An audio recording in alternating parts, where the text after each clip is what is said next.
पश्चिम बंगाल के लिए बहुत अहम है। ऐसे में पश्चिम बंगाल के हर नौजवान पर, आप सब पर बहुत बड़ा दायित्व है। आप सबने मिलकर के बंगाल का भविष्य तय करना है।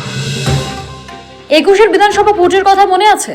বাংলায় তার প্রতিটা জনসভা থেকে মুখ্যমন্ত্রী মমতা বন্দ্যোপাধ্যায়কে সরাসরি নিশানা করেছিলেন প্রধানমন্ত্রী নরেন্দ্র মোদী। তার প্রায় প্রতিটি বক্তৃতাই শুরু হতো দিদি ও দিদি দিয়ে। 4 বছর পর বাংলায় ফের বিধানসভা ভোট আসন্ন। বৃহস্পতিবার 26 বিধানসভা নির্বাচনের 1 বছর আগে ভোটের দামামা বাজিয়ে দিলেন প্রধানমন্ত্রী নরেন্দ্র মোদী। তবে মমতাকে আর ব্যক্তি আক্রমণ নয়, বুঝিয়ে দিলেন 5 ইস্যুকে হাতিয়ার করতে চলেছে বঙ্গ বিজেপি। রীতিমতো বাংলায় ভোটের স্লোগান বেঁধে দিলেন তিনি। তবে পাল্টা দিয়ে মণিপুর থেকে নিট দুর্নীতি, হাতরাস থেকে বাংলার বকেয়ার কথা তুলে ধরতে সময় নেয়নি শাসক দল তৃণমূল।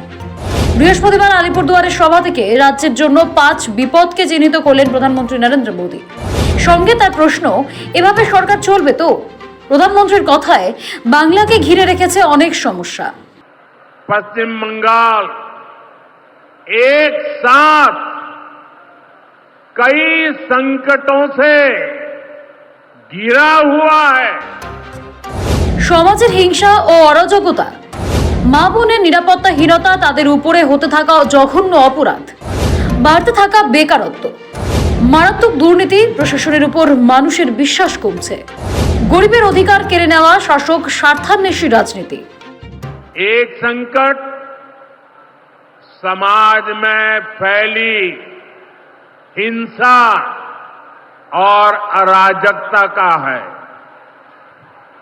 दूसरा संकट माताओं बहनों की असुरक्षा का है। आप सब पर बहुत बड़ा दायित्व है। आप सबने मिलकर के बंगाल का भविष्य तय करना है।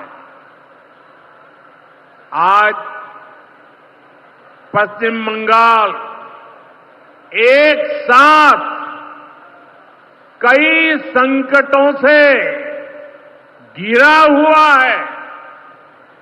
एक संकट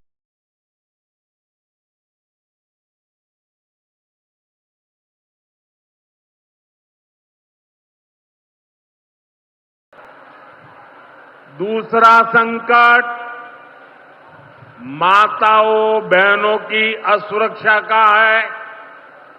उन पर हो रहे जघन्य अपराधों का है। तीसरा संकट नौजवानों में फैल रही घोर निराशा का है। चौथा संकट घनघोर करप्शन का है। 5वां संकट गरीबों का हक छीनने वाली सत्ताधारी पार्टी की स्वार्थी राजनीति का है। জনসভা থেকে মোদী বলেন, বাংলায় 16টি বড় প্রকল্প আটকে রেখেছে এই তৃণমূলের সরকার। এদের জন্যই বাংলার উন্নয়ন হয় না। এরা বাংলার মানুষের জন্য বিরাট বড় ধোঁকা। पश्चिम बंगाल में 16 बड़े इंफ्रास्ट्रक्चर प्रोजेक्ट यहां की सरकार अटकाए हुए है। पश्चिम बंगाल के आप लोगों के साथ बहुत बड़ा धोखा है। साथियों, आज जब সম্প্রতি নীতি আয়োগের বৈঠকে বাংলা সরকারের কোনো প্রতিনিধি উপস্থিত ছিল না। আলিপুরদুয়ারের সভায় ওই প্রসঙ্গ টেনে মোদীর কটাক্ষ, নীতি আয়োগের বৈঠকে গরিব মানুষের বিষয়ে আলোচনা হয়, সেখানে তৃণমূল ছিল না, কারণ ওরা 24 ঘন্টাই রাজনীতি করতে ব্যস্ত। दिल्ली में नीति आयोग की गवर्निंग काउंसिल की बहुत महत्वपूर्ण बैठक हुई। ये एक अहम मंच होता है जहां देश भर के मुख्यमंत्री मिलकर विकास पर चर्चा करते हैं। अफसोस की बात है कि इस बार बंगाल सरकार इस बैठक में मौजूद ही नहीं रही। लेकिन टीएमसी को तो सिर्फ और सिर्फ 24 घंटा पॉलिटिक्स करना है और कुछ करना ही नहीं है।